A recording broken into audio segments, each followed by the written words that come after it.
Have you ever felt like you're just stuck on a financial treadmill? You're running as hard as you can, but you're not actually getting anywhere? Well, today we're going to unpack a really powerful roadmap for breaking free from that, for achieving what you might call economic emancipation. This whole breakdown is based on the teachings of Apostle Joshua Selman. So let's dive right in. Okay, and right from the jump, the source material hits us with this incredibly powerful statement.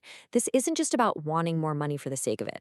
The point here is that a lack of resources can literally, and I mean literally, stop your dreams, your destiny, your entire vision right in its tracks. It really frames financial stability as the foundation for, well, for everything else you want to do in life. All right, so here's our map for this journey. First, we're going to look at the goal. What is economic emancipation? Then we got to define our terms, get the language right. After that, we'll dive into the core belief system you need. Then we'll identify the roadblocks that get in the way. And finally, we'll unpack the big idea, a three-dimensional solution that pulls everything together. So what's the big why behind all this? I mean, why is economic freedom the goal? Well, the source argues that the world we live in is, plain and simple, an economic world. Everything has a price tag. And financial resources, they're not just about surviving.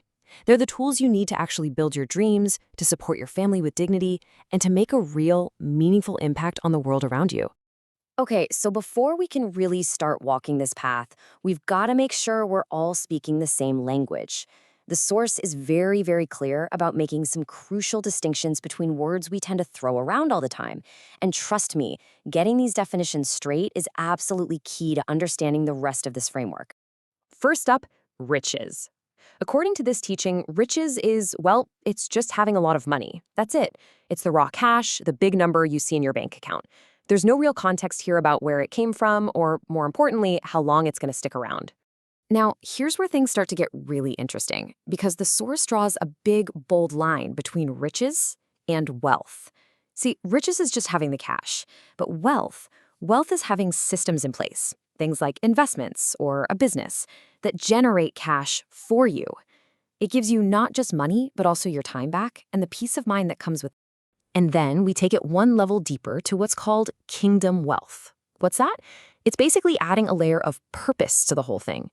The idea is that it's not just about building wealth for yourself, for your own comfort. It's about using those resources, those systems, to contribute to something bigger than yourself, a divine purpose.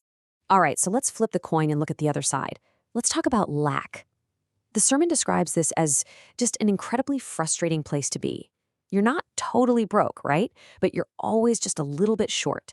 You have some money, but it's never quite enough to fully cover the school fees or that unexpected medical bill or to make that investment you know you need to make.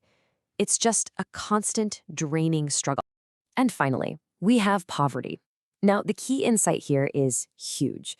According to this teaching, poverty isn't just an empty bank account. It's defined as a fundamental absence of productivity. In other words, the root problem isn't the lack of money itself, but the lack of a way to create value that earns money in the first place. Okay, so we've got our language straight. Now it's time to talk about the mindset. Because the source argues that any real, lasting financial transformation, it has to begin in your mind.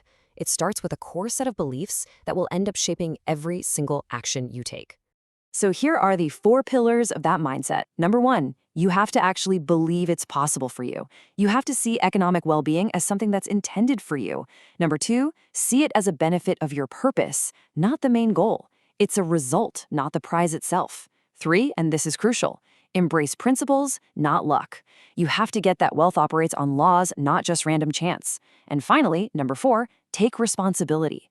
You have to realize that your choices, not some random selection, are what ultimately determine your outcome. Okay, so if the path is based on these clear principles, why do so many of us get stuck? It's a fair question, right?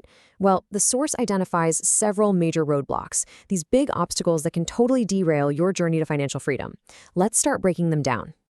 The number one obstacle, according to the source, it's ignorance. And listen, this has nothing to do with how intelligent you are. It's about a lack of specific financial knowledge, not understanding the basic rules of the game when it comes to money. Things like budgeting, investing, just how economic systems actually work. All right, next up is a lack of value. And this is really simple when you think about it. If you don't possess a skill or have a product or offer a service that solves a problem for other people, well, it becomes really, really hard to earn money in the marketplace. Third on the list is laziness. And look, the source is very direct on this one. It's described as a simple, straightforward unwillingness to do the hard work that productivity requires. If you have an aversion to diligent, consistent effort, prosperity is just always going to be out of reach. And roadblock number 4 is impatience. This is the mindset that fuels all those get-rich-quick schemes, right? It's a refusal to respect the process, to put in the time. The teaching here is crystal clear. True wealth is built gradually, through real work, not through shortcuts or some kind of magic bullet. And the list of roadblocks doesn't stop there.